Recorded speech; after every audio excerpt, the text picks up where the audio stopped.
Jacked Up Review Show. It's a Jacked Up Review Show.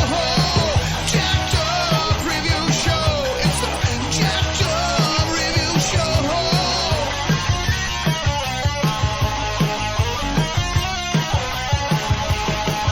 Join us as we cover many an insane movie and numerous cult TV phenomenons. Are you ready to get jacked up? Are you with us? Then listen on. Listener discretion is advised. It's a Jacked Up Review Show. It's a Jacked Up Review Show. Jacked Up Review Show.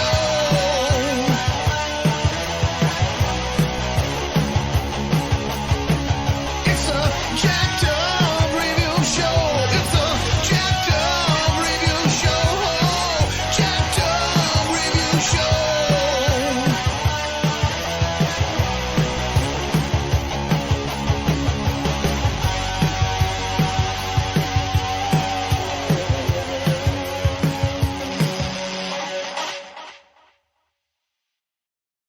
Come closer, closer, closer. Not that close, you peeping toms. Have you no shame? Back off. Okay, now that we have your undivided attention, we were kind of wondering, what does this do to you? Hit it, Clay.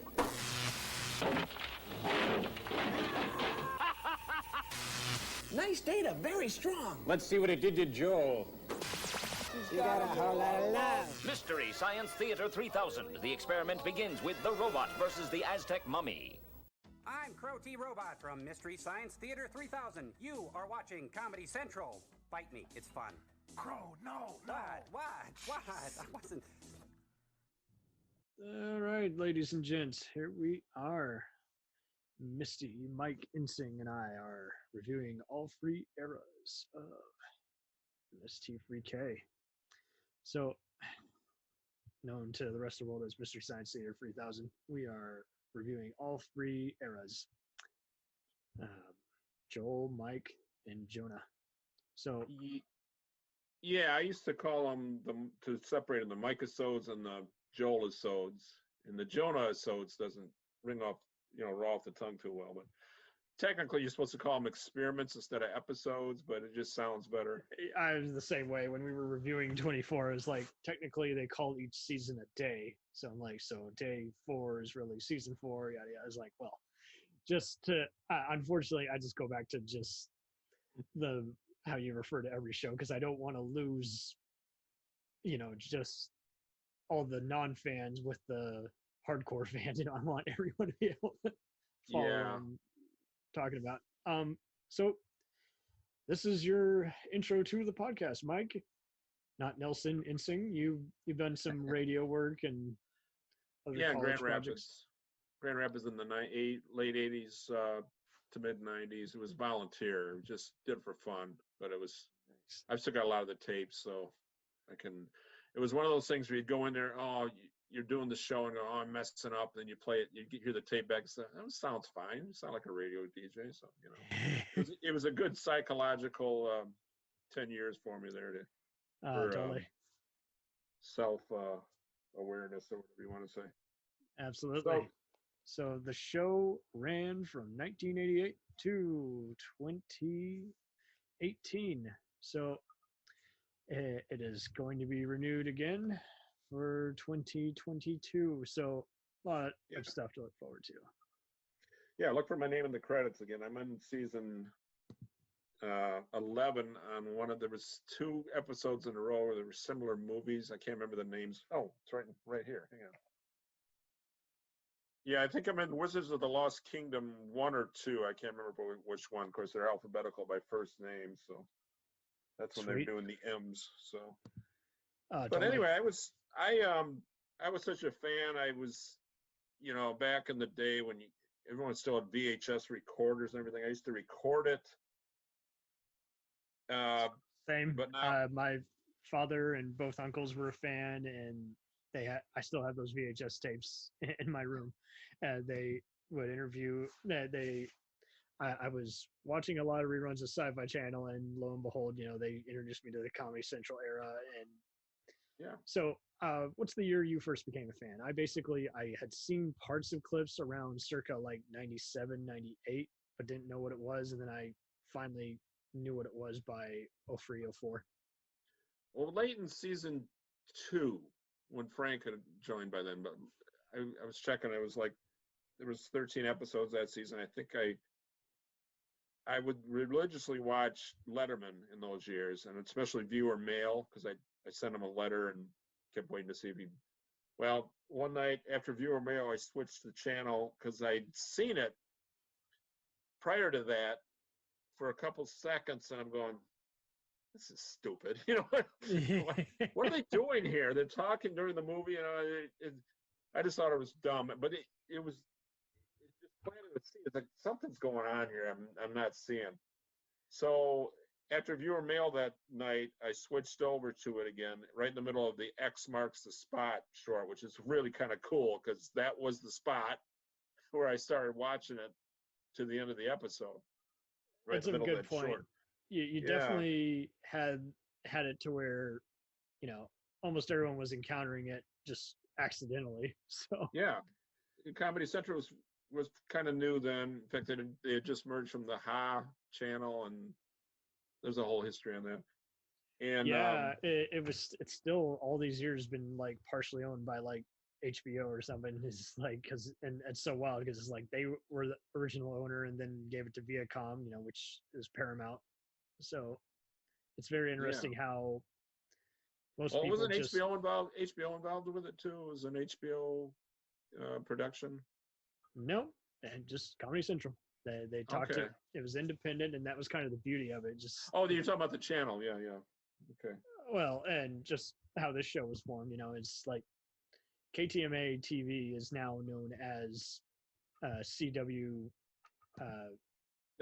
23, the Twin Cities in Minneapolis, St. Paul now. So it is so funny how they interviewed him years later in 2016. Yeah. Well, anyway, the end result is the first episode was King Dinosaur with the short X marks the spot preceding it. There might have been another short. Sometimes they'd have more than one short, but anyway. So by the end of that first show that I watched pretty much all the way through, I never cared about checking to see if Dave Letterman read my letter anymore. I never went back. I didn't. The next time I watched Letterman, he had aged about 10 years. I hardly recognized him. So, which is odd because he was on 5 nights a week. But I think my late night entertainment was booked at that point because I said this is something I've never seen before, and yet I have kind of seen it, because it's all pop culture references, and I picked up on that fairly early. Okay, nice. And it was kind of wild because this is like, obviously, and the creators have said this multiple times, they were not the first to do just a movie kind of talking during a movie kind of sketch show, and yet they really popularized it. Like you can't talk about any of these without someone saying, "Oh, so just like what they done on Joe Bob or Spinguli or Mystery Science Theater." So the first time our family went to Cedar Point in '74, there was a late night movie show where they would do skits, and they actually showed The Crawling Hand the night we were down there. Sweet. So that was a neat coincidence. In fact, I talked to when they did a meet and greet with Cinematic Titanic. I mentioned that to Josh Weinstein, and I kind of had him say it was kind of the same kind of show, but it really wasn't. It was just host. They wouldn't do anything during the movie, but but it was funny that it was The Crawling Hand. Yeah, of all movies to pick. Yeah. Yeah. So how many of these movies before they aired on here did you actually know? Mitchell was one. I saw it on I was staying at a friend's house. I don't know if it was on a Friday night, I think. And they aired Mitchell on CBS. I remember we were just out of high school, and we were both kind of shocked. It was a little more graphic at the end of the movie. He shoots the guy on the boat. I think it was a little more graphic for TV back then. They kind of cut it away, as Mystery Science Theater would do. They would cut out the excessive violence stuff. And I just remember being struck by that. And, my friend laughed when he shot the guy in the leg in the park and stuff like that. It was just your typical Tough guy. Rockford Files wannabe type of movie, you know. But way violent. Yeah, although James Garner is 10 times the actor that Joe Don Baker is. He's gonna be after me now if he's still around. But it's interesting because we could go way back to the KTMA era just briefly. I was watching, I told you I had a lot of these collectors you could buy behind the scenes videos and stuff. I don't think you can much anymore. Maybe they're on YouTube. But then, actually I was watching the scrapbook, which the official fan club would offer. Mm-hmm. And there's a bunch of KTMA host segments on there. And I realized watching that KTMA era that year, it's 21 episodes. It's very similar to The Simpsons shorts. Yeah, very true. Everyone forgets Simpsons was airing on talk shows and Sesame Street before it became a big show. And kind of it's so funny because J. Elvis Weinstein, the reason he added the J is because he kept being confused with an actual writer on The Simpsons named Elvis Weinstein. It's just so funny but similar kind of brand, like we were having a lot of experimental stuff in the late 80s, early 90s. Yeah. By 93, you had a bunch of these, Twin Peaks, X-Files type shows and all these other anthology shows that were trying to be the next Tales from the Crypt. And it was just even funnier how Conan O'Brien, has said on his recent podcast, when he started up his show, he didn't want to be just another, wannabe of Carson or Letterman, or he wanted no part of the Letterman-Leno ratings war that went back and forth. He wanted to be kind of more like Pee-wee's Playhouse because he came, from Simpsons and SNL writing staff. And I think much in the same way here, I mean, Joel never, and Trace and with their producer, Jim, they never knew how far this was going to go. But once they got picked up, they're like, hey, everyone places. KTMA, they were still working out what they were trying to do. And the same thing with the Simpsons shorts. They had a, basic idea. I think Sam Simon later created the whole town of Springfield. Yeah, and Matt this Groening was just different had back then. Family and Grandpa and Krusty the Clown, a couple other characters. Mm-hmm. But there was some similarities that struck me that back then, at least the clip I saw, Trace was doing a Gregory Peck voice as this character, in very similar to the way Dan Castellaneta was doing a Walter Matthau voice for Homer. Yeah, they were just picking random, impressions of actors they liked and just sticking with it, or then just saying, all right, on to the next sketch, going to do something even weirder. And then later they were more comfortable with the character and kind of incorporated their own personality into it a little more, like with Crow and with Forrester, with Trace. And then, absolutely. Trace is kind of the unofficial host in a way because he is, and even the other future Mads, like Pearl and Bobo but. So, there's the director. Yeah, you're going to do this now. Yeah, okay, take 4. They're making them do this stuff. And then there's also similarity. Well, for one thing, those Simpsons shorts are very crude, and the robots are very crude in the KTMA. And you get that it's a kind of camp because like everyone's basically playing like 5 to 7 different roles, whether it's a guest spot. And so for those who watch, usually you have a goofy TV theme that tells you, it's just a show. You should really just relax.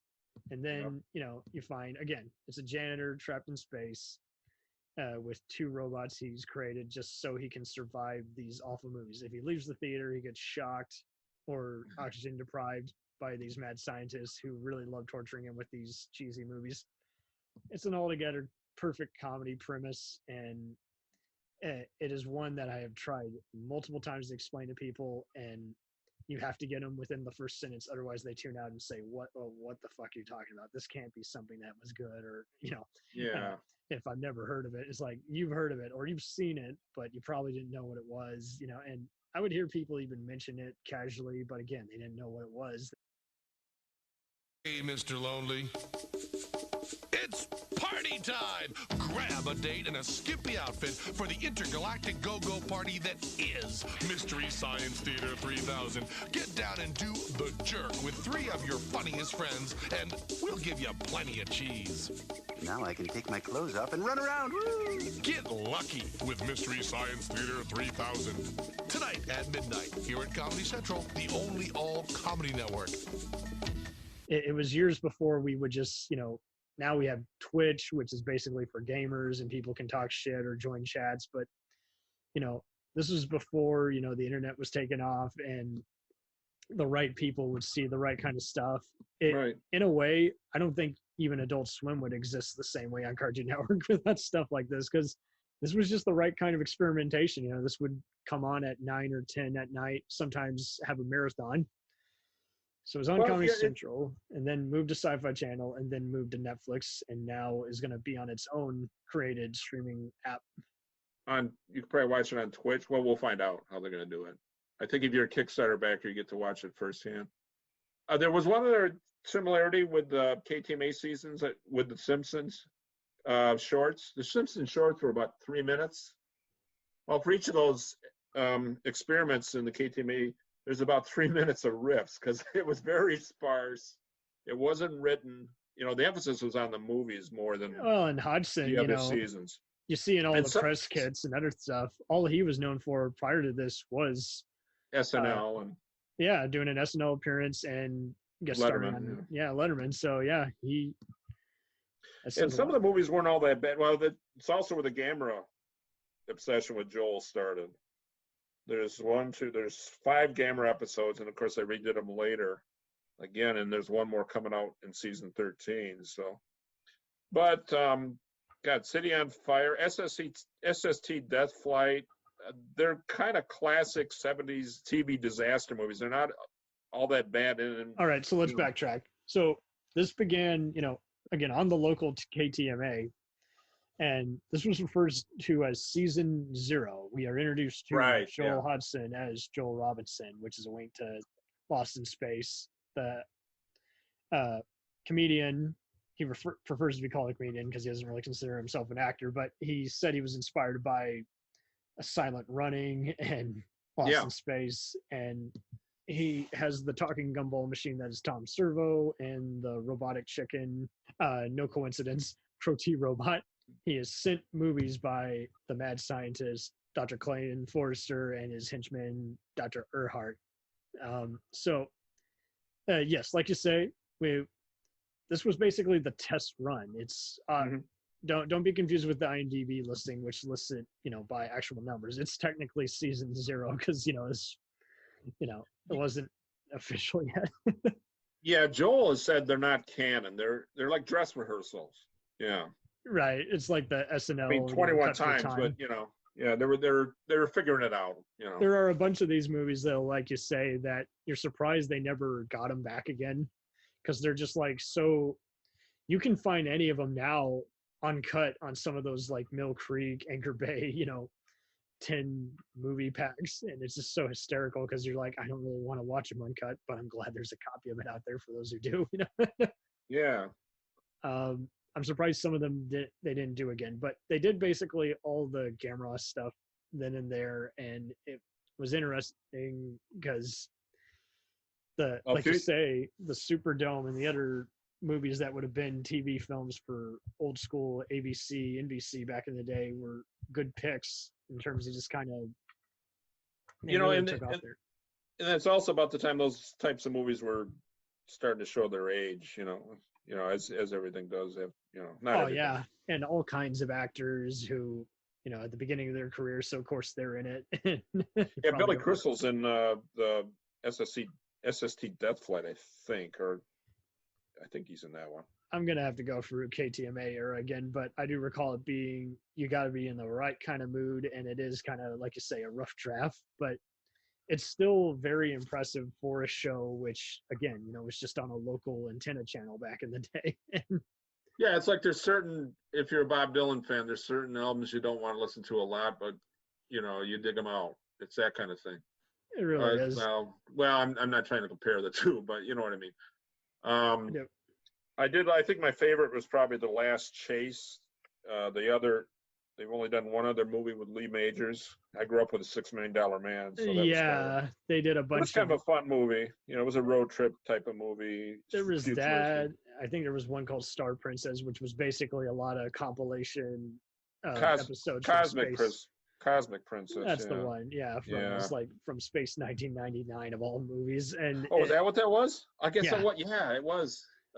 Much like Man from episodes. Uncle, not everyone got all those same shows. So it's just so funny how, again, whatever's just there, we're going to just have it on and we're going to joke around it. And, it is interesting how Earhart portrayer, Josh Weinstein, no relation to Harvey, but he basically wanted to kind of improvise a lot more, and they wanted to actually just say, hey, we got to script it if we want to actually kind of land and be funny. And there's a bit of both. And, the robots didn't look complete, but it was very interesting, though, how this show as a whole kind of just showed, hey, there's plenty of other puppet shows that aren't made by Jim Henson, and this is pretty much number one.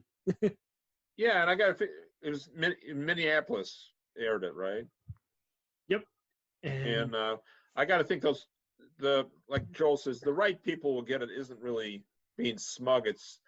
He's saying there's an audience for this, and I would think that there are some people in Minneapolis who go, "Wow, we got something really unique here." Judging by the phone calls they got on the answer machine and stuff like that. So it started catching on early, Totally. And then you see other movies on there like Superdome, and there's even this one with Robert Vaughn where they basically have to infiltrate Area 51. Hangar 18. That's the one, yeah. And I know that was a popular conspiracy movie back in its day. It's a cult movie. And there's this other one which dealt with violent ants. I don't even know why it had an R rating, but apparently it was bloody enough back in the day. Yeah, that was a strange one. It was a lot of close-ups of like an ant farm or something, Mm-hmm. What was that called? It was, I'm looking at the list here. Phase 4, I think. That's the one. Yep. Yeah. And it really is interesting how essentially they were set for life, but they just they had to take a whole season to just kind of be word of mouth and other people just noting this, and it got even more just kind of interesting how when they finally got the pickup by Comedy Central, the producer was Jim Mallon, who also voiced the talking robot Gypsy, and he's kind of hated now because basically he kind of screwed him over on the rights. But back then, here's the comedy. Yoko.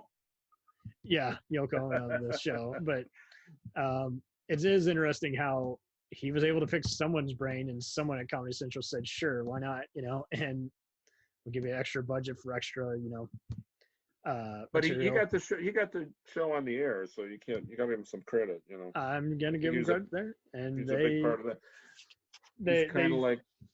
They came up with the props for this by just going for various dumpsters and using other just random stuff. I mean, the fact that Crow is a bowling pin, sliced open, and that's his mouth, and you got lacrosse helmet, and a soap dish for part of the back of his neck, and Servo again. It's a barrel of monkeys mixed in with a gumball machine, and he hovers around. And it was interesting though too, just how any of these seasons you can often just look at the various bloopers that make it in, and that just adds to what a campy show it is. It's like, I'm not gonna roast him, that's good. Servo's head will fall off, and they'll either not say anything or they might mention it, or Mm-hmm. And then there was those couple shows where he had like a rectangular head. Remember those? There's one or two. On occasion, yeah. And they said he had a haircut or something. That was kind of strange. I think they did it because they thought he was blocking too much of the screen or something. I don't know. But I think so. That didn't last. And then production was based in Hopkins, Minnesota, and then they moved to Eden Prairie for the rest of the 80s to 90s run. And so, for tackling the rest of Joel's sessions. So, he hosts the official seasons 1 through 5 on Comedy Central. And often they talk about how season 4 is when it really just was hot stuff. It was taken off. I have no issue with any of these seasons. I think this is comedy gold. Yeah, season 1 tends to get ripped on by the fans because, well, you got a different Servo voice. It's still Right. Josh. And Josh you know, was playing him, and then Frank played him briefly, and then they finally said, let's replace him with Kevin Murphy, because Frank is going to be playing the new scientist, okay. TV's Frank. And it's just so funny how, yeah, Kevin was just basically the assistant guy and even appearing in the sketch, but yeah, he's like, okay, you got to play. Kevin took the character and really ran with it. He you know, he's got a good voice, and of course he's got a great singing voice, you know. He really had perfect kind of pop culture knowledge and singing and charisma, and Trace was great with the snarky remarks as both, you know, Crow, and then being just scenery chewing as Dr. Forrester. And it's just so funny how, you know, he was also the art director and everything, and he and Kevin always would joke, is like, when we love the show, but one thing we don't miss is putting our backs out doing the puppeteering, holding up these damn things. Yeah. Hard stuff, man. And season 1, of course, they started to write, and again, people aren't that crazy about season 1, but to me, starting late in season 2, I wanted more and more. You know, I think I was down to 3 episodes, and they were done for the season. Of course, it reruns. But when season 1 episodes would pop, it was like bonus. It's like, okay, now I'm still learning more about the show here, and this is a little different approach. You got a different servo. The set looked different, and so those were always. Had I started season 1, I probably season 2 is much better. But it was nice to. Oh, are they going to show any more of those? Because you wanted to see all of them. You know, once you got really into the show. Yeah, who's on first? These guys. But yeah, I've watched a bunch of the space and early horror films from season 1. Season 2, I do agree, it's kind of where they decide to get even more experimental. And then, yeah, by season 3 through 5, they were pretty much on a roll of pick all sorts of movies, pick a bunch of Oscar-winning movies that are under different names. Do, again, you know, so I think they really, by that point, decided, you know, what really got them in the door was definitely with the monster movies, you know, doing the Godzilla and the camera stuff. But it's so wild how the Godzilla stuff is like, Toho is not a fan of its properties being mocked, so those episodes will never see the light of day unless you get them, you know, for a fan. Unless you recorded them, yeah. And it really is funny how this was one of many shows where it encouraged the, you know, the keep circulating the tapes thing is so true, because that's kind of, you know, we're so used to it now where everything, there's a digital copy of it somewhere on the internet or through a third-party site. But, you know, back then that wasn't always the case. So it was very interesting how, I mean, I've even seen people who have taken some of the unofficial Cinematic Titanic and Riff Tracks spin-off projects, and they, you know, synced it up with the movies they were making fun of or remastered. So same kind of deal here, where they would remaster the episodes from VHS to DVDs, and then make their own like interactive DVDs. So there's even a few fans out there who have gone the distance to even, shall we say, basically they remaster the episodes with the audio of the show. So that there was one guy who went all out. He decided, I'm going to give it the best possible treatment by going to the actual source of these movies, and it wasn't easy because some of those, you know, is like you can't actually get an actual VHS or DVD copy of. So but yeah, then they'd re-engineer the riffing with the movie again to balance it out more or something, or. Well, yeah, like you're hearing all the audio of the thing, but they're giving you a high def version of the movie. Oh, okay. Because it wasn't okay. I got it is interesting. And, the pitch, especially with the picture and everything. I've never seen a show which had just more dedicated fans. This is years before Josh Whedon and all these other. Well, and technology's caught up too with it. You didn't have that kind of. You couldn't have done that back in the day when they aired. Yeah. Yeah. So There were even fan films before that was really a thing. Is like people would make up their own episodes and upload them online, pretending to be the host. It's very interesting too how, by this point,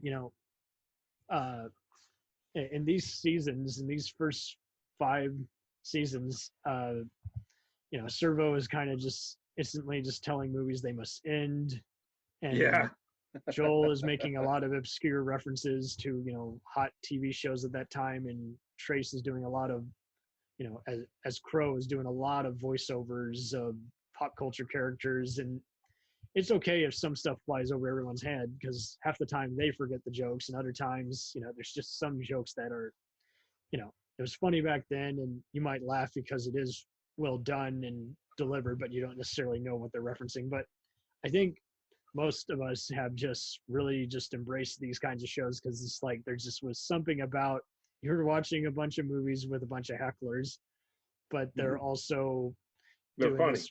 They're funny, and I remember saying at the time, it's smart funny. And the movie selections during these years are pretty good. I mean, taking all these movies that were done by Sandy Frank, who would take a lot of Japanese shows and then carelessly edit them together to where the plots were a little incomprehensible, and there's your movie. You don't know what you just saw, but it's a lot of goofy space outfits and people with laser guns. And go ahead. I was going to one more thing on season 1. We're off the track a little bit, but I used to see movies all the time. I'd go to the movies just to go to the movies, But I'm always amazed at where they find, Manos is the prototypical example, where they found some of these movies. And some of them, I think, actually aired on TV for the first time. I think The Dead Talk Back was one. Was never picked up on anything. But I'm sure season 1 had Robot Monster, which I had seen at a bad film festival in town. They show Plan 9, Glen or Glenda, Robot Monster. I think those. It's wild how trashy movies were being seeked out, but they still just weren't as big as they are now. Now it's second nature. People will say, "We're having a bad movie night. Come on over to our house," or "We got this festival which shows cheese or intentionally bad movies." But at this time, it was kind of just only just known to people who just were part of the drive-in theater scene and bought the Golden Turkey Award book, which Joel has mentioned as being an influence on the show. That really was. There was a lot of people were embracing the Razzies and other cheese, and at this point, it was just a matter of, hey, this is part of comedy. We're just going to do something just really surreal. You're watching a movie that you either find amusing or really hate, and then you got these guys, so you're reacting to not only the movie but their reaction. And then each commercial break they're going to show a viewpoint of the satellite in space that's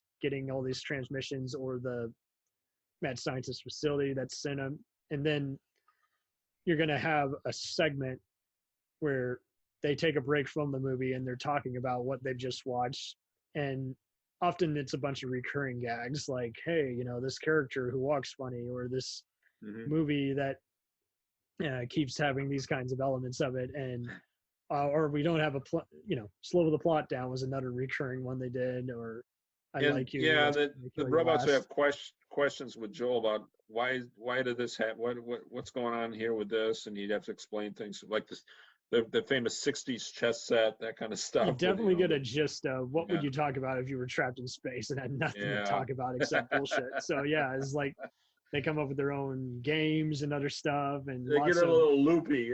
Lots of dress up in costumes, and often by the third act they'll have one of the puppet portrayers, or in other cases Jim or even Frank, and before he was the host, Mike will just show up and they're dressed as a character from the movie, and those are just comedy gold, because just like like the not the Incredible Shrinking Man, the opposite, the Glenn Manning, Glenn Manning, which was a little bit.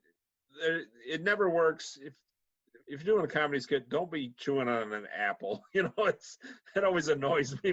Remember, he was kind of chomping while he was talking, you know. I don't know, man. I was just digging the camp, but yeah, it's like.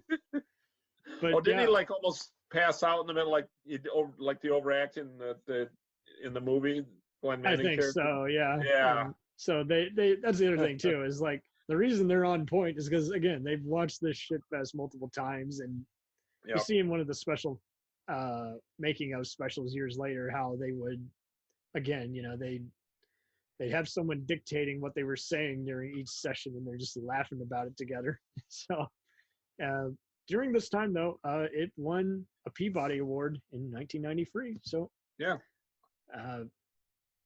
Just Yeah, there's stuff going on in the show that it's not your typical TV show. You know, I remember when I first moved if out. you win the Peabody, it means honoring the Yeah. most powerful, enlightening, invigorating stories. So I've missed a lot of network TV shows over the years. I like Seinfeld and a handful of other ones, but a lot of it's just okay. I've seen that. You know, I don't know. I'm bothered. I want to watch this every week. You know. No, good. And it seemed like they just re-aired a bunch of stuff, so half the time you would probably tape the same episode a few different times, and Yeah. it got even more interesting how you know, when you start seeing the Cable Ace Award nominations, and later on near the middle of its fame, the Emmy noms, is like someone was really actually watching these and really finding some of this humor insightful, and you're like, I've never seen any kind of crazy fun show like this before. So Yeah, there was one more thing similar to The Simpsons. The Simpsons does a lot of pop culture references too. yeah, Like Mystery. It's it's more about the cartoon characters and stuff, but in many ways this is a live action cartoon, so yeah. Yeah. Instead of working with bad movies, they work with cartoon characters, but they throw in that kind of stuff. Now, season 2, I wrote some notes here. Frank shows up, of course, and Frank and Trace. That's just some classic.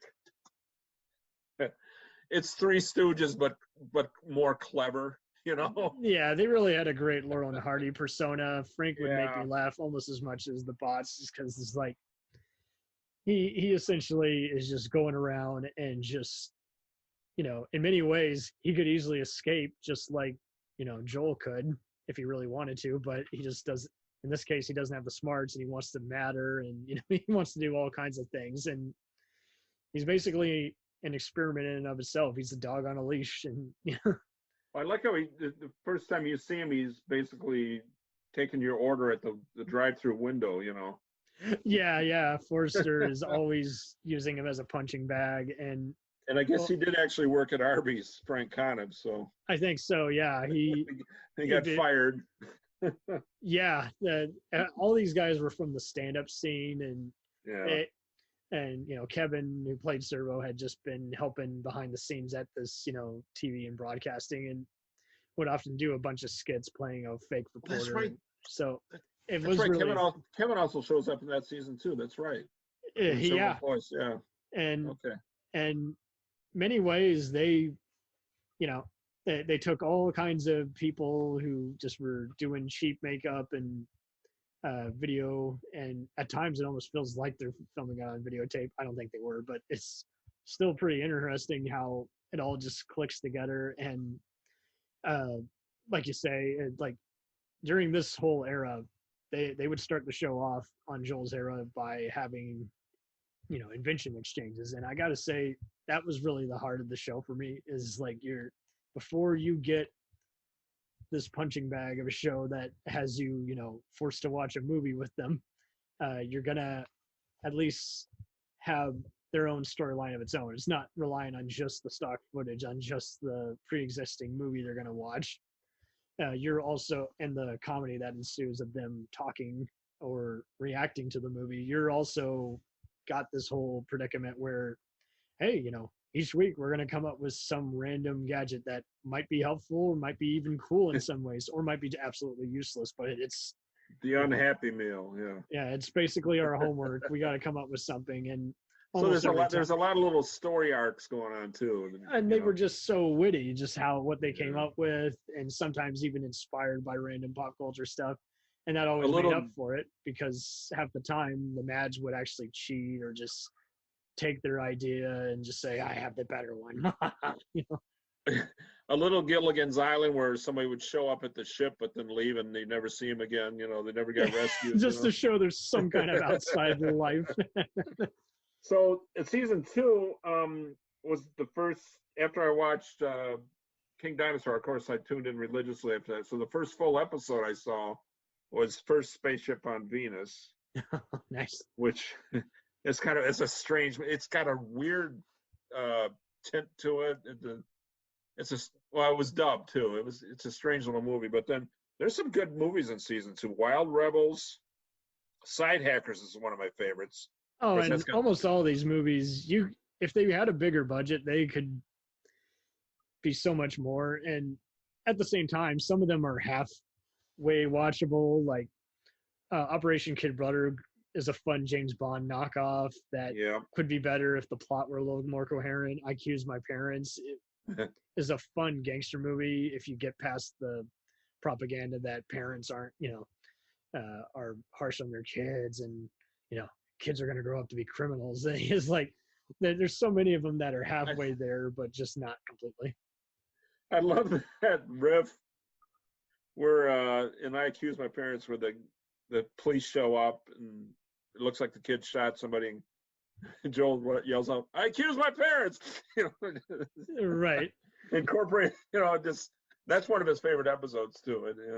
I bet it is. I love that when they do the takeoff on the musical number in the SOL, right. And so many of these movies also sum up the kind of stuff that was coming out at that time where producers would get greedy and just put random material together. Like you got Robot versus the Aztec Mummy, which is basically a hidden robot movie mixed in with a hidden mummy film, and neither really connects with one another. And then Cave Dwellers is another Conan the Barbarian kind of send up, which is pretty messy but kind of silly and fun in its own right. And then City Limits is another one of those various Escape from New York, Mad Max kind of films where everyone has like a super control.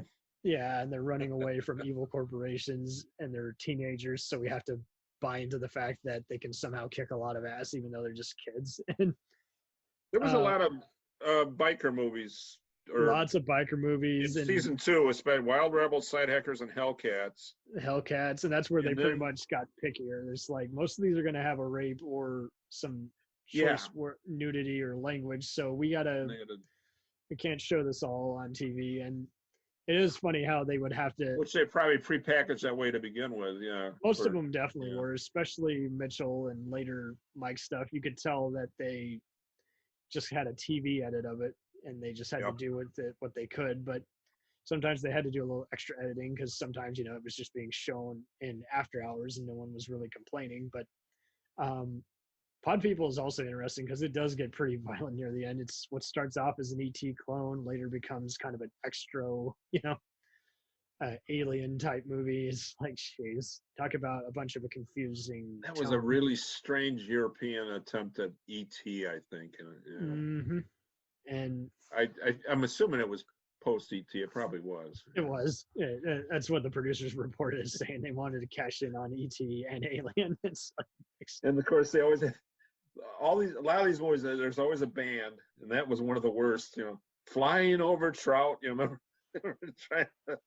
Oh yeah, and it stinks. Yeah, plenty of these movies have characters who are musicians, and so they get to make fun of the costumes, the soundtrack, and just other unusual music talent who somehow got landed in on this movie, which wasn't good. And they do it with almost everything. They will often remark on semi-famous people or people who look like other famous people. Now I got to think the most famous singer or performer in any of the movies has got to be Little Richard and Kathleen. I was just gonna say that. Yeah, that's the season 2 one again. That's one of my favorites. There's plenty of those guys who they find in plenty of these movies, and they were just taking a break from some popular Gilligan's Island type show, or and I mean, we'll get to even some of the other guys who appear later on. And I really did think they really made a difference when post fame, post Joel, post Mike, when they started actually having just actors who were in these movies host the various marathons, and just, a play on the word Turkey Day. It's like, we're going to watch some turkeys on Thanksgiving and tune in, set your videotape recorder. And the bumpers in between them are also funny because they just had so much, they made it look like they were having a live hosting duties and interactions with fan panels. So this I would tie easily with Babylon 5 and X-Files, is just instantly responding to just a giant network show through the internet. Well, season 3, I got my notes, was the first long season since KTMA. I think it's 20 something. They did and like 20. They had the Gamera run. All the Gamera movies are in season 3. Yeah, and I think that was definitely when everyone started, setting the videotapes to record. Is like and for many of us, that was how we first saw some of those movies. If we didn't see them on antenna channels, we definitely saw them on shows like these that would do monster creature feature hosting, movies. And part of the fun was always just how long does it take before you see the monster carnage or mayhem happen? What kind of a goofy plot or soundtrack is shown on screen? And this is definitely where they get used to just making fun of some of the recurring characters who are in some of these goofy movies. And I mean, just the fact that even Servo starts having a pet turtle who he names Tibby. I'm like, that's great. Now you're. Well, I was kind of, oh God, another Gamera movie. Plus, you see them in KTMA, but they're all pretty much very different. One's black and white, and there's different. Gamera is the recurring character, but there's a different cast. They don't. Yeah, and they don't grow tired of them until near the end, where there's like, these plots are making less sense, so therefore we're tuning out. I used to use hello, that exchange between two women in one of the Gamera movies. Hello, thank you. Remember that? Oh yeah. I actually put that on my answer machine when I had an answer machine at one point for about a week, and I got rid of it because it was people would call it was too confusing. But thank you, hello, that was a nice little run, and then they'd riff on it. Hello. Hey, that must have been good for the telemarketers. They'd be like, oh. There's a recurring thing where they repeat stuff and it works, like bang, bang, I like you, that's why I'm going to kill you last, which is like a take on an Arnold Schwarzenegger line. But yeah, they do plenty of other ones where often, I mean, you just knew, I mean, yes, they do stuff any of us could do, but they do it so well, especially with just the credits. And then it'll pop up later in the movie again, and they'll a callback. They call those. They'll definitely do callbacks. They would start recognizing the producers and other stuff, and you're like, oh boy, another one of these kinds of movies. We haven't seen him since this movie or that movie. Only a select few TV shows reach the pinnacle of the 5th season. Now, one of Comedy Central's own takes its place among them. Camera 3, get off the track. Camera 3, oh dear God! It's Mystery Science Theater 3000 season number 5 of the show where the worst movies ever made are given the respect they deserve. Good God, I'm ugly. Watch Mystery Science Theater 3000, Saturday at 7, only at Comedy Central. So it was good to see that they were aware, especially before they got to later eras where they would play it out of order, so the joke would only halfway make sense. But like you say, it was really good. That story arc in the sci-fi years, yeah, which I like. Some people didn't like that, but I like those. Well, it's apples and oranges. It's a whole different kind of comedy. So I mean, even though they were kind of forced into it, I think they still made it work. It really did. And by that time you wanted something a little different for the show too, so that it worked there in that regard. Oh, totally. So, and the kinds of unusual movies, they do a good roster of switching it all up each year, whereas like, okay, we're going to start out. I mean, it also helped that sometimes you would get in the mood as just saying anything was fair game really at that point. So whether it was something that was acclaimed at the time but looks cheesy now, like Commander Cody shorts, it's like, well, same deal. It's like your grandpa probably grew up on those, but has he seen them lately? He might still like them, and the rest of you will say, well, that's entertaining, but not necessarily for all the right reasons, I remember when the first Batman Michael Keaton movie came out, I had older coworkers. Oh, that was a short. As we wound up, riff tracks to those Batman shorts from the 40s, I guess. Yeah, realizing what politically incorrect language was used back then. It's like, well, I remember saying he just has a car. It doesn't have a Batmobile. It's just a car. Yeah, but it was a cool car. No, it wasn't. yeah. And with Cody, I mean, it helped that I had seen The Rocketeer right around the same time, but it was just so funny how, you look at it and you're like, yeah. Well, what does Cody really have other than just a jetpack? And how do his legs stay straight as he's flying? Yeah, they would make fun of stuff like that. And, and why does it burn? Why does it burn his butt? Yeah, right. And a lot of the times that would get them in the mood for when they see a bigger movie and they're harder on it because its plot is so sped up to where they start doing the whole slow the plot down type of gags. It's like if they don't want it to end, then they just want it to slow down so they can actually digest it and understand what's going on. But they get pretty good at also just tackling a bunch of these other movies that pretty much have an alien or giant lizard, or I mean, even when you get to some of the other ones like the Atomic Brain and just other stuff, is like it's really just interesting just seeing. I mean, they even have those characters, the mole people, who again are these scientists who are giant moles, and it's just so funny how those characters later, there was a movie called The Mole People that aired on Sci-Fi Era, and it's like there's a throwback to that kind of movie. It's like so wild. They were projecting ahead, and they're basically mimes. Totally.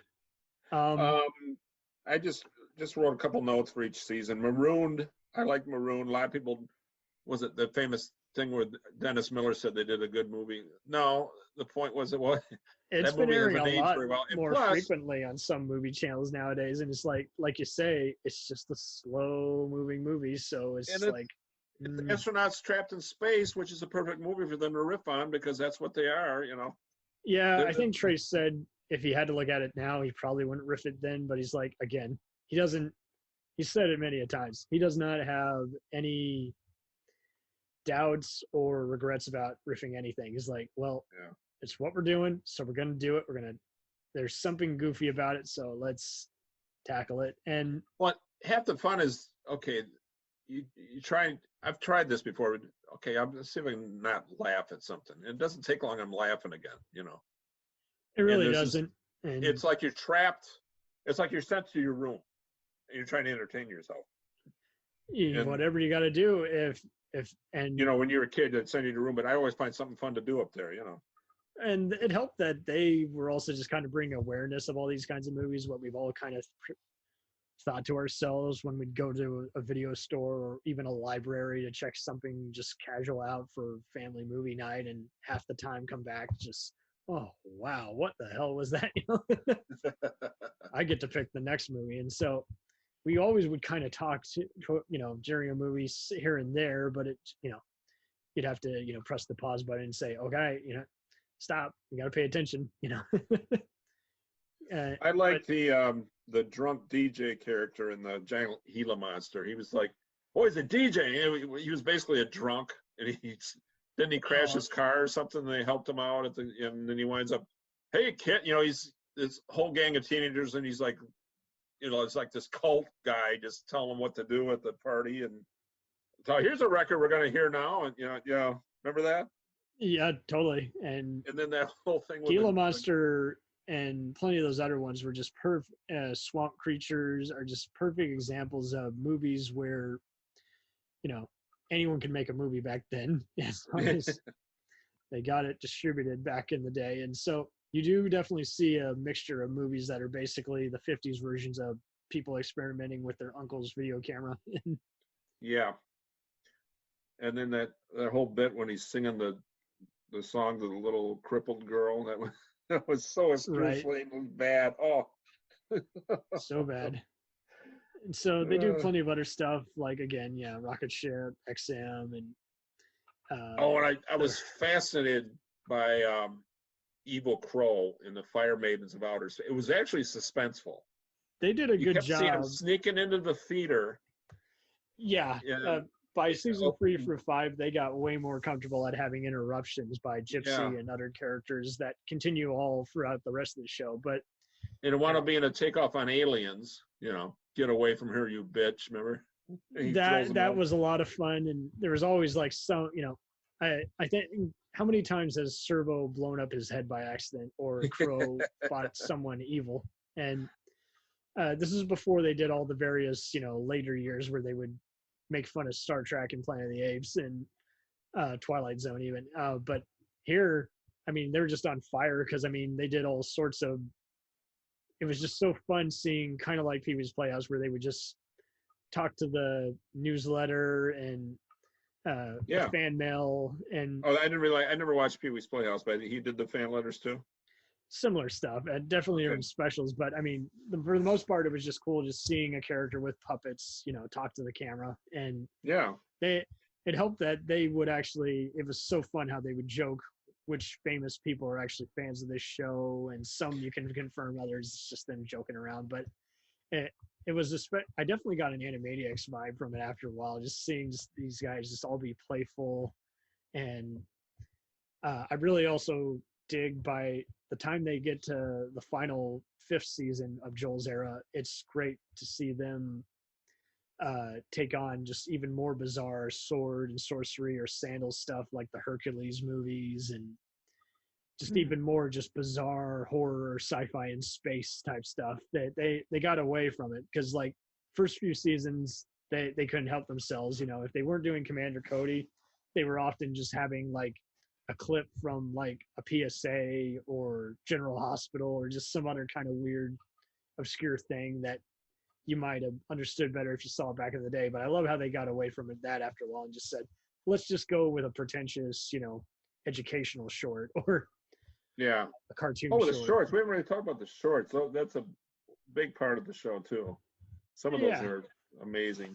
And it really is kind of wild too how nowadays no one really thinks of a short. They would think about it if there was like a DVD special feature, like a prologue for a famous show while you're waiting in between seasons for the premiere.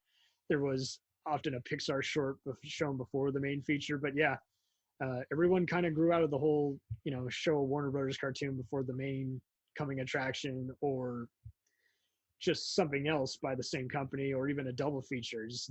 Everyone was getting out of kind of that vibe, and it was so cool that they kind of just still make it feel like it's an actual theater that could exist. It's in space. When I was a junior high or high school, I came up with an idea for a movie called Educational Film, and it would just be a bunch of educational short parodies. I even wrote a song on piano for it. Da da da da da da.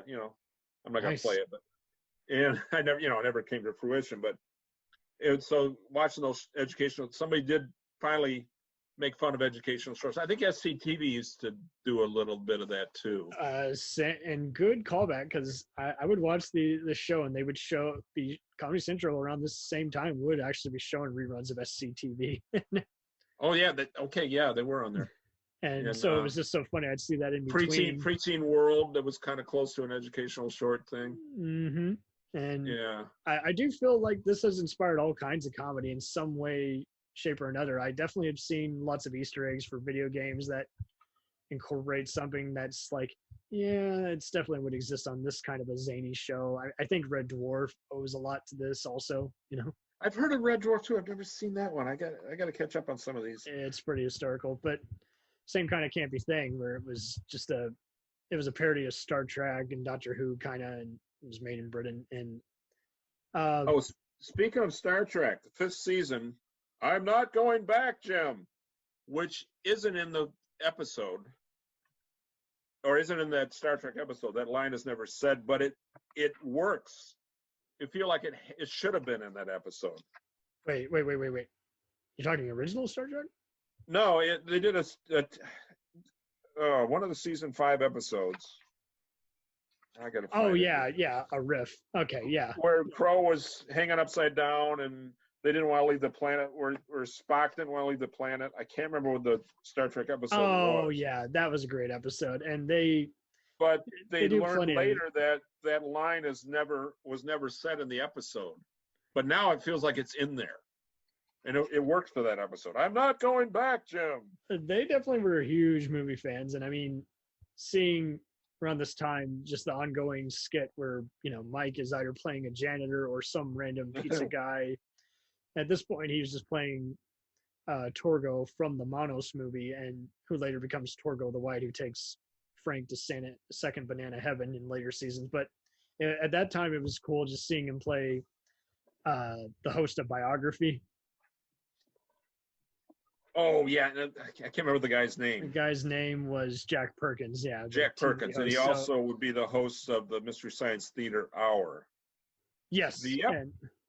And just so funny how he just, at that point, he was just known on local TV. And it's just so funny how he actually was married to a gal named Mary Jo, coincidentally. But yeah, no, he was spoofed on SNL and by Harry Shearer, The Simpsons at an art exhibit, and then Daryl Hammond of all people. I'm looking at the episode guide. The episode was Swamp Diamonds. Whole segment, prologue. Tom and Crow obsess on the Elias Sandoval episode of Star Trek, and Joel must make Spock mad in order to get them out of it. Pretty Reflections. much with their portrayal of Star Trek, you could always get a sense that is like, even just on occasion, you just were not surprised that they would sneak in a little Spock or a Shatner kind of narration. This is like, because that's just the kind of movies that they were watching. And Play it again, Sam has never said in Casablanca too. There's a lot of that happened. It's stuff just folklore. There's a little folklore. You're doing a fan riff on a popular movie. Yeah.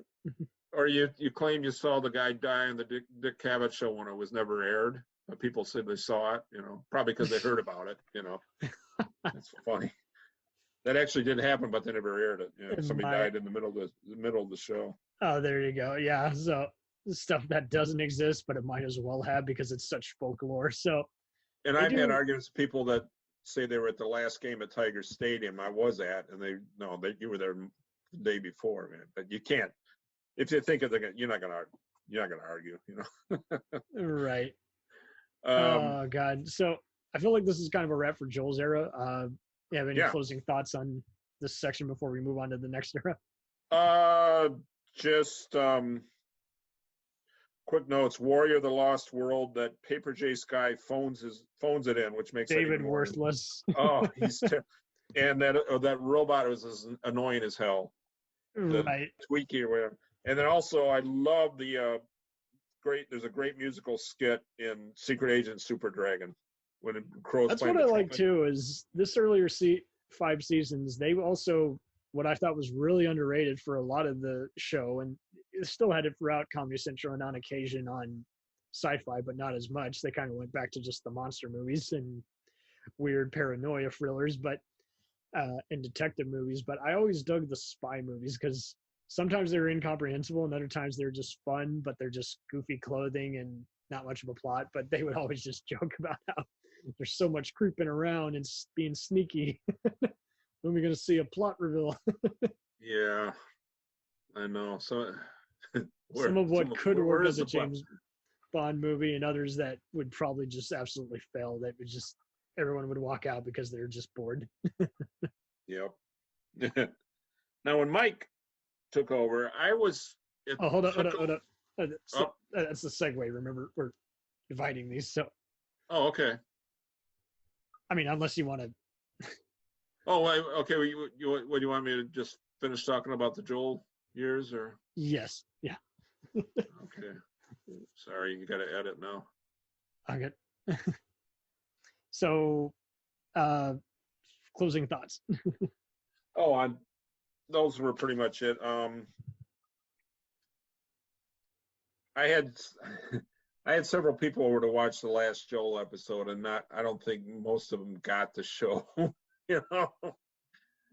And which is such a shame because Mitchell is a great episode. Yeah. And yet it's kind of sad because you're like, Joel's escaped in an escape pod. And then they did a brilliant 2001 takeoff with Gypsy, even to the, I think even had a shot almost identical to the computer in 2001, watching the astronauts with Gypsy. Remember they did a close-up of Gypsy's face, and and wasn't it Gypsy thought one thing and it was actually something else, or I can't remember. Gypsy said so much stuff that never ever got even shown and talked about, but it was always fun just saying, what is she talking about, and looking up what she's saying, and how she had a obsession with the actor Richard Basehart.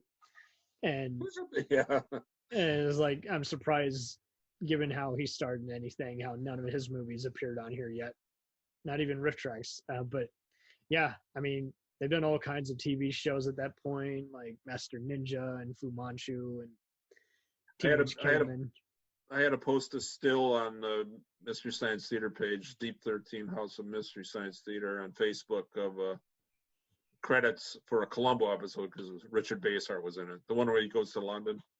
Oh, wonderful. So I said, I bet Gypsy saw this episode. I'm sure she did. Didn't Joel mention his favorite movie was The Seven Faces of Dr. Lao? Was that the exact title? In his message to the bots? I think so, and I had to look it up. I'm like, is that an actual movie, or is he making shit up? No, that's an actual movie, because I have seen that movie. That's one of the few movies I've seen in reference to Mystery Science Theater. I hadn't seen that a long time ago. It's a real bizarre, it's like a circus, Chinese circus movie, but I think Tony Randall plays, here we go. Tony Randall plays in heavy makeup. He looks like Joel Grey or something, playing a Chinese man, leader of this, which is, it's not as bad as Mickey Rooney in Breakfast at Tiffany's, but it's close, stuff you would never get away with today, I don't know why that happened. And, with Jewish people playing Indians and Westerns and stuff like that, just crazy stuff like that back in the old Hollywood. Anyway, that's a little bit of a weird tangent I got off on, but anyway. Oh, good. So, pretty strong first 5 years, you'd say? Yeah. Or 4.5. Well, yeah, 4.5, because Mike shows up in the middle of season 5. But yeah, I know what you're saying. Okay, all good. And yeah, from that point on, Joel, I didn't bring this up. Joel is kind of the father figure of the three hosts. Well, of course, he invented the robots and everything, and he's like the more of an authority figure than the other two, even though he's a little spacey. And I've heard people say that, he's probably high or something, and I don't think that. I think he's just, his character's personality, well, he's stuck in space, and he plays that well, he played that well. Do not attempt to adjust your TV sets. It's Mystery Science Theater 3000, the only show on television made for the cheese lover in you. Yeah, I thought I'd take Thelma Lou over to Mount Pilot for a picture show. Do you like long walks on the beach? Chinese food, mushing up your bananas? Mystery Science Theater 3000. It's like watching cheesy movies with 3 of your funniest friends. Check it! Finish it! All the way! Watch it. Saturday at 7, only at Comedy Central. So here we go with the Mike era. So Mike lasts from halfway of season 5 to season 10. So, well, when you got onto this, Mr. Ensing, different Mike is reviewing Mike. So when you tackled this, did you react to it right away, or did you just understand it's like, okay, different personas, got the head writer of the show is on here, and now it's his turn to kind of shine? Yeah, I just was glad the show was going to keep going. Okay, when the new host came out, okay, we're going to have a few more years now, so it was good. I didn't really have the Joel versus Mike thing, and my name's Mike too, which helps. Right. And it's funny because I actually, years ago, when Facebook was starting up, Mike was on there, and I don't think he is anymore. But no, he doesn't have time for social media. And no, I hope that this show was making use of the internet. I know he did gaming, like he had he challenged a bunch of fans in the audience to a game of Doom at one of the conventions. They had 2 successful conventions, one which Kim Cattrall, who Tracy talked to death about during Joel years, attended, and so that was fun. Yeah, she got a kick out of his skit with Krog about her, and I guess she befriended Trace a little bit. Kim Cattrall actually did. Yeah, I've heard about that. Yep. And but yeah, he instantly, just from that point on, he's on top of it. He's doing all these other sorts of trashy movies, and he's still got Trace and Frank as the Mads, who are, again, Dr. Forrester is just getting even more playful, and I like how just kind of Mike, he just always was just casually just reacting to him and just doing dim-witted shit, like, oh, okay. Now, early on, the first few episodes, I thought Joel didn't do this. You could see him looking at the camera, and I think he got over that. It's like, and it kind of took you out of it a little bit, but he got over that quickly. I think he didn't want to. Yeah, Joel was just kind of, you felt like he was on the ship, and you could just see Mike like, okay, how's this take? Because maybe Which it's says just a lot, me. because Joel had already said he didn't feel like he was much of an actor, and yet Mike could easily be an actor, but yet this was his first time actually being on camera. So yeah, and I think maybe it was just because it was a different host, and you noticed you were watching. Maybe I was watching him more. he was being a trooper, but you could feel Banana. the pressure was on, because he also realized, hey, I just can't do what you guys are doing, which with the skits. So how about I do my own shtick, and we just try that, We'll return after these messages. Hey, feeling down? Feeling low? Not enough podcasts about movies in your life? Why not try They must be destroyed on sight. the new Podcast Cure-All, sure to get you right with the world and on a path to better living. We have exploitation, we have Italian horror, we have zombies, we have slashers, we have crime films, we have spaghetti westerns, we even have sci-fi and sex comedies. So take a dose of They must be destroyed on sight. as needed, and let the hosts, Lee Russell, Daniel Harper, Paul Romali, and the odd guest host cure what ails you. Warning, may cause atrophy, African consumption, black fever, bone shave, chin cough, colic, cramp colic, dropsy of the brain, elephantitis, grocer's itch, jaundice, mania, miasma, mortification, palsy, Pox disease, rheumatism, scurvy, St. Anthony's fire, summer complaint, and worm fit in some people. Consult a physician before listening.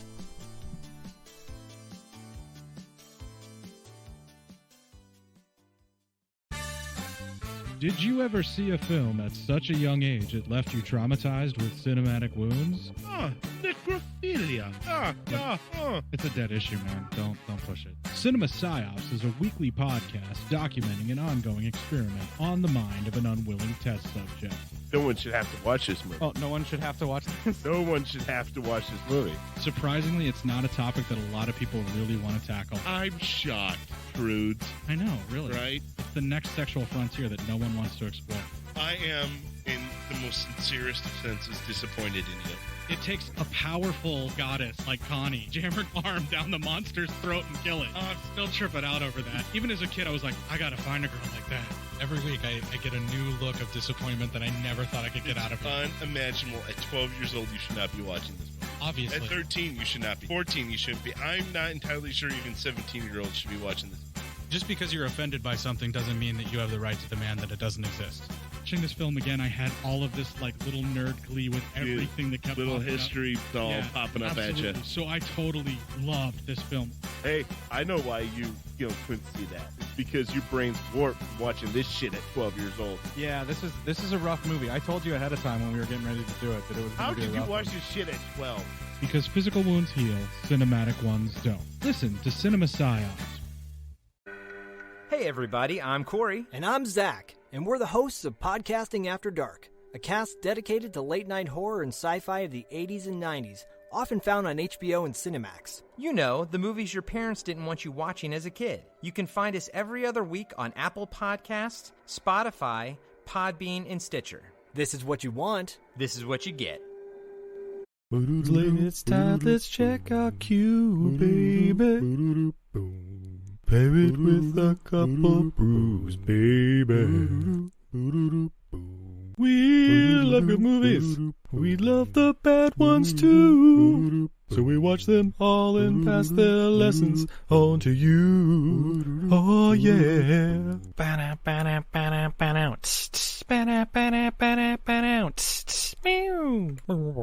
Everything I learned from movies helps to make life a little bit groovy.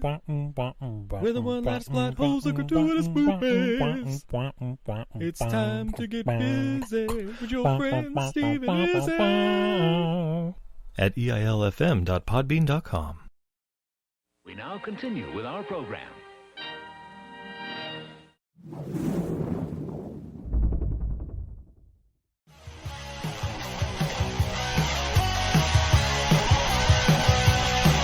Follow us on the web on Facebook, Twitter, and Instagram. The podcast is available on Podbean, Spotify, iHeartRadio, Anchor, Apple, and anywhere else podcasts are available. Feel free to review our show and leave comments on any of those sites. Thanks a million for listening. It's a jacked up